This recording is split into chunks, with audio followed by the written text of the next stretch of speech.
इल्म में होगा कि मैं एक छोटा सा कारखाना लगा रहा हूँ। मेरा टारगेट है जी 1-2 साल के अंदर अंदर तकरीबन 100 लोगों को कारोबार देना इंशाल्लाह ताला।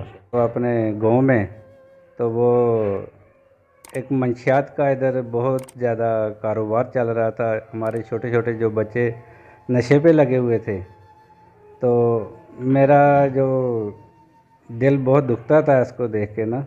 मज़दूर का बेटा था, तो मेरे अंदर जो एक लगन थी कारोबार की कि मैंने अपनी ज़िंदगी में कारोबार करना है और इसको एक तरक्की देनी है कारोबार को। गलियां नालियां की सियासत तो खैर मेरा इतना मंशूर नहीं है, तो मुझे इज़्ज़त दी तो इंशाल्लाह अस्पताल की तरफ तवज्जो देंगे और स्कूलों की तरफ तवज्जो देंगे।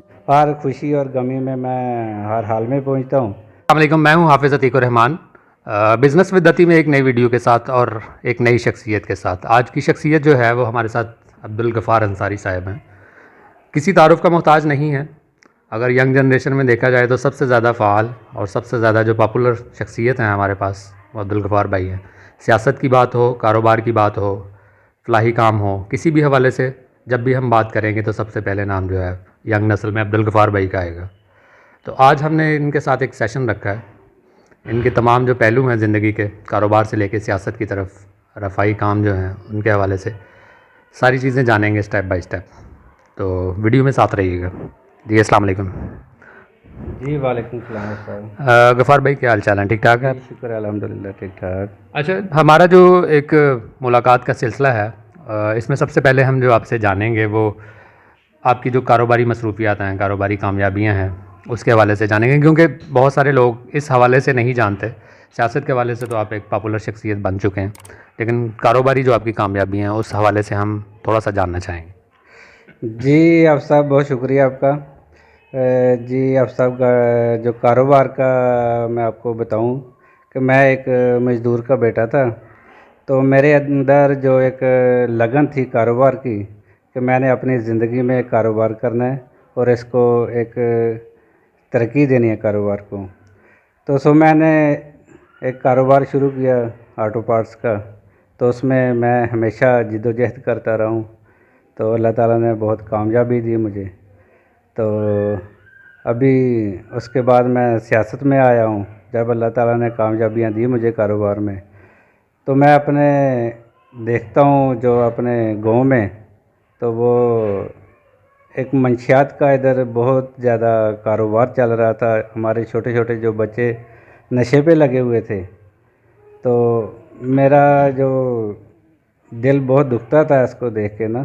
तो इसलिए मैंने फ़ैसला किया कि मैं सियासत में भी आऊँ, ताकि मैं नशे का जो कारोबार हो रहा है इसको रोक सकूँ। अच्छा गफ़ार भाई, हम आपसे ये जानना चाहेंगे कि ये जो एक कारोबार से सियासत की तरफ का जो सफ़र था, इसमें आपके माइंड में रोल मॉडल क्या था और कौन से ऐसे अवामिल थे जिन चीज़ों को मद्देनज़र रख के आप इसकी तरफ आए? फिर आपने नशियात के हवाले से भी बात की, उसमें भी हम आपसे जानेंगे कि क्या चैलेंजेस आपने फेस किए। जी आप साहब, जैसा कि मैंने बताया कि सबसे जो बड़ा काम था कि यही था कि जो नशे का कारोबार हो रहा था, हमारे छोटे छोटे बच्चे नशे पे लगे हुए थे। मेन वजह तो यही थी मेरा ना सियासत में आने की। उसके बाद जब मैंने एंट्री किया सियासत में, तो यही देखा मैंने कि इसके बाद जो परेशानी है हमारे देहातों में, कि हमारे देहातों में जो बड़े बड़े मंसूबे हैं वो हमारे देहातों तक नहीं पहुंचते। तो इसमें जो हमारे पहले सियासतदान हैं, जो चेयरमैन की हद तक हैं, दूसरे तीसरे एमपीए तक हैं, वो तवज्जो नहीं देते हमारे देहातों को ना। तो मैं वो भी देख रहा हूँ कि हमारी कोशिश होगी कि हम ज़्यादा से ज़्यादा फ़ंड लेकर आएँ। हम गलियाँ नालियाँ की सियासत तो खैर मेरा इतना मंशूर नहीं है, तो गलियाँ नालियाँ तकरीबन बन जाती हैं हर दौर में। मेरा जो सबसे बड़ा मंशूर है वो तलीम का है और सेहत का है। जब मैं अल्लाह ताला ने अगर मुझे इज़्ज़त दी तो इंशाल्लाह अस्पताल की तरफ तवज्जो देंगे और स्कूलों की तरफ तवज्जो देंगे, ताकि तलीम और सेहत जो है ना साथ साथ चले। अच्छा, अमूमन एक आम जो हमारी जनरल राय है लोगों की कि ये सारी जो कोशिश है ये जब तक हमें, जैसे आपने कहा, इज़्ज़त नहीं दी, जब मिल जाती है उसके बाद हमारा जो आम अवाम है वहाँ उनके साथ भी इंटरेक्शन नहीं रहता। हमने जो एक ख्वाब दिखाए होते हैं उसको भी हम पूरा नहीं कर पा रहे होते। अमूमन मैं एक जनरल कॉन्सेप्ट बात कर रहा हूँ, जितने भी हमारे यहाँ पे एमपीएस या MNAs, वो अमूमन इलेक्शन से पहले तो ये सारी चीज़ें हो रही होती हैं, वादे भी चल रहे होते हैं, लेकिन उसके बाद वो आवाम को नज़र तक नहीं आते। तो इस हवाले से आप क्या कहते हैं कि आप इस चीज़ को कवर करेंगे? जी, अब सब साबका आप देखें तो ऐसे ही चल रहा है। हमारे जो साबका चेयरमैन रहे हैं वो तो देख रहे हैं कि आप शकरगढ़ में रहते हैं, तो अवाम का राब्ता बिल्कुल जो है उनके साथ नहीं है, और अवाम अगर राब्ता उनसे करना भी चाहे तो बहुत मुश्किल है। तो इस हवाले से मैं आपको प्रैक्टिकल में बात बता रहा हूँ कि मैं जब से सियासत का मैंने ऐलान किया हुआ ना, मैं हर हफ्ते कोई ऐसा हफ्ता मिस नहीं हुआ आज तक कि मैं अपने गाँव में ना आया हूँ। 2 दिन तो कन्फर्म है, 3 दिन 4 दिन भी हो जाते हैं मेरे इधर गाँव में। हर खुशी और गमी में मैं हर हाल में पहुँचता हूँ। तो बात ये है कि प्रैक्टिकल ये है कि आप लोगों के इल्म में होगा कि मैं एक छोटा सा कारखाना लगा रहा हूँ, उसमें भी मेरा एक बहुत बड़ा टारगेट है। अभी स्टार्टिंग है मेरी, तो इंशाअल्लाह ताला उसमें बहुत अल्लाह ताला कामयाबी देगा, और मैं कोशिश करूँगा कि उसमें ज़्यादा से ज़्यादा लोग काम करें, ताकि ज़्यादा से ज़्यादा लोगों का जो है ना रोज़गार चल सके, लोगों का चूल्हा चल सके। ये बड़ी अच्छी बात है जो आपने हमें बताई कि आप इस हवाले से सोच रहे हैं और लोगों के फ्यूचर के हवाले से आपने कोई पॉलिसी तरतीब दी हुई है। हम भी इस चीज़ को जो है वो चाहते हैं कि हमारी आवाम को वो सारी सहूलतें मिलें। तो थोड़ा सा आप इस चीज़ पे भी रोशनी डालेंगे। अभी रिसेंटली जो गवर्नमेंट की पॉलिसी है चेयरमैन्स के हवाले से, MPs MNAs की, कि ग्रेजुएट पास जो है वो चाहिए, तो इस हवाले से भी कुछ चैलेंजेस हैं हमारे यंग के लिए, यूथ के लिए, जो लोग इस क्राइटेरिया पे पूरा नहीं उतरते, तो वो फिर किस तरह हैंडल करेंगे, उस स्टेज पे कैसे आएंगे? जी, अब सब इसमें जो तलीम का है ना, ये होना बहुत ज़रूरी है। अच्छी बात है, तलीम होनी चाहिए, लेकिन ऐसा होता नहीं है। अक्सर यही हर दफ़ा ऐसे ही होता है कि हर हुकूमत यही कहते हैं कि हमने BA रखना है, FA रखना है, लेकिन कभी भी ऐसा हुआ नहीं है। एक दफ़ा मुशर्रफ के दौर में हुआ, लेकिन वो भी MP MNA में था, तो तब भी MP और MNA भी कैंडिडेट नहीं मिले थे। आप लोगों को इल्म होगा कि बहुत सारे लोगों ने अपने बच्चों की शादियां करवा के पढ़ी लिखी औरतों के साथ उनको कैंडिडेट बनाया था। इसमें बहुत सारी मुश्किलात आती हैं।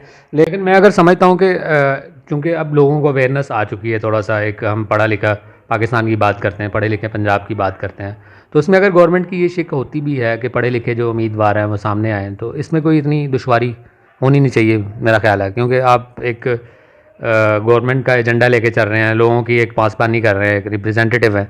तो इस हवाले से अगर ऐसा हो भी जाता है तो क्या इसमें कोई मतलब ममानियत तो नहीं? जी, अब सब ज़रूरी है, तलीम तो लाजमी है, लेकिन आप ओवरऑल देखेंगे ना, ये 1-2 देहातों की बात नहीं है, चंद शहरों की बात नहीं है, पूरे पाकिस्तान की बात है। जब पूरे पाकिस्तान में हम देखते हैं तो तलीम हमारी जो है बहुत लो है, तो इस हवाले से अभी जो तलीम का कंसेप्ट है वो नहीं चल सकता। अभी ये मेरा ख्याल में नामुमकिन है। फ़िलहाल हुकूमत कह रही है, लेकिन मेरा नहीं ख्याल कि ये तलीम का होगा। अगर हो जाए तो ये बहुत अच्छा है, लाजमी होना चाहिए। तलीम होगी तो इंसान जो है ना बेहतरीन तरीके से चल सकते हैं आगे।